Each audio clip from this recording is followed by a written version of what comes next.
So my last video, I really emphasized, I guess, living in the moment, letting go of my obsession over my growth, because it's not my personality, but it is a big part of who I am. I think gradually I've just lightened the pressure that I put on myself, or there's not as much, at least. And I feel like we're circling back to my very first video. We're repeating a cycle right now, except I know an extra thing. Going through another cycle, and yeah, we're gonna apply the stuff that I learned. What did I learn throughout the cycle? So I guess in the last cycle, I mentioned learning how important the nervous system is when it comes to shifting identities, making any big changes in your life, because nervous system is only used to what it's been used to. And if you put it into a new environment, a new identity, it goes into shock. So you have to ease that into it. Cool. That's all I remember that I learned from the last cycle. This time around, maybe over the span of maybe like 3 weeks, probably around 3 weeks. What did I learn that I can apply to this new cycle of my life? Number one, enjoying the process. That is kind of a theme that's been repeated throughout the last few videos. Hold on, let me collect my thoughts on this. Oh no, there's traffic. Yeah, I'm gonna be late. Yeah, I just learned that, like, I shouldn't be chasing highs so much. Highs meaning being in alignment. And I shouldn't be avoiding lows, being out of alignment so much. And I should really just embrace the both of them. Oh, we're next to Takis. Yay. Found out that I enjoyed going through the process of misalignment into alignment, because it puts me in this spiritual problem solving mode where I'm just learning through experience. And it also feels good. I described it, or I've heard it be described as like when you're hungry and then you eat food. You don't want to eat all the time. You also don't want to be hungry all the time. You appreciate the meals that you have. And then you can also frame hunger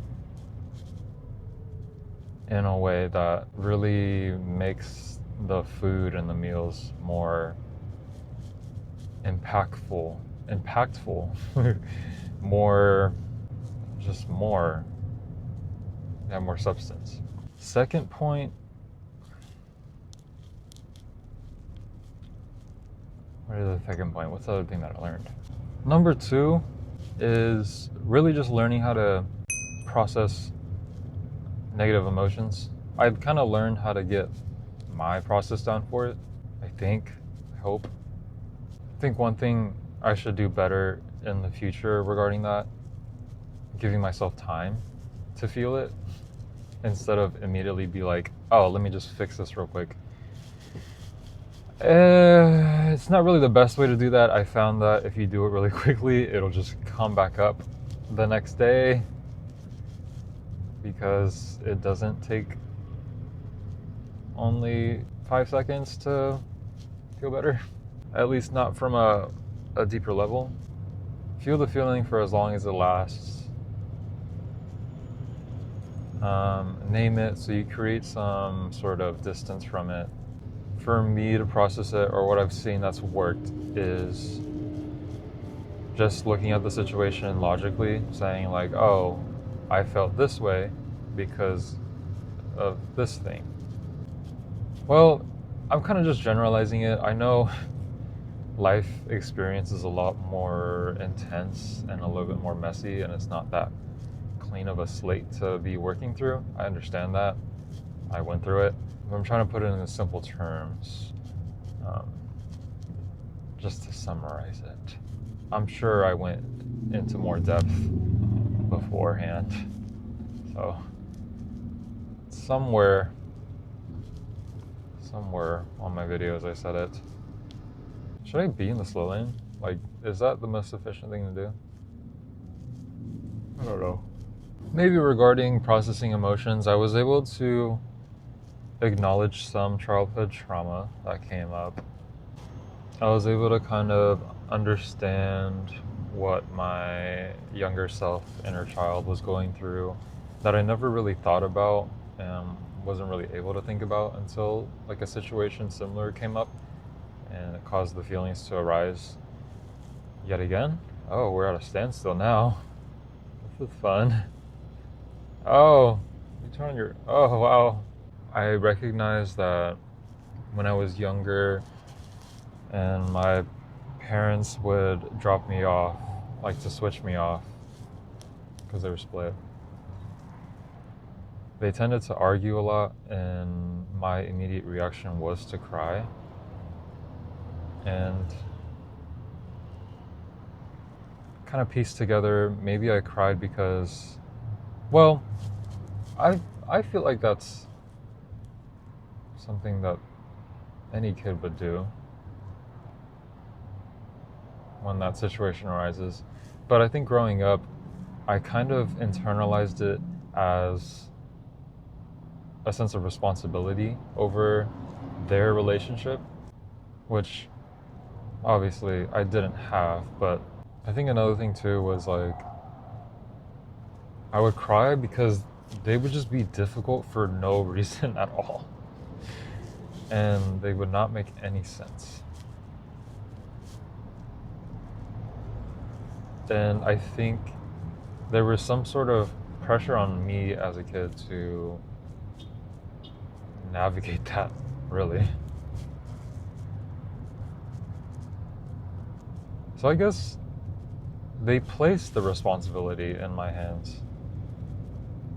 Okay, here we go. Processing in real time. They kind of did. They placed, yeah, whatever. Oh my goodness. And then growing up even more, I realized like whatever I chose, it didn't really matter because they still have to deal with each other because I'm still present. I'm not an adult yet. So yeah, that's something that surfaced or came up to the surface throughout my last cycle. And then number 3, the most recent one, not obsessing over growth. Understanding that I have a life to live, I have a life to enjoy, and there's not really any rush to my growth. It'll all happen naturally, but I want everything now, or my mind, ego wants everything now. And then I forgot to live, so that's what we're going through right now. We're learning how to live again. Yay!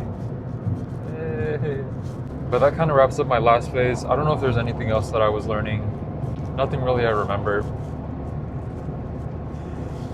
Now we're on to the next one. I have no idea what it's going to entail. But I'm sure we will find out as we go. Or you will find out as we go. I'll for sure know, because obvious reasons. But yeah, this was just a little update on what I've been going through. Nothing really to go into depth about yet because it's just a recap. So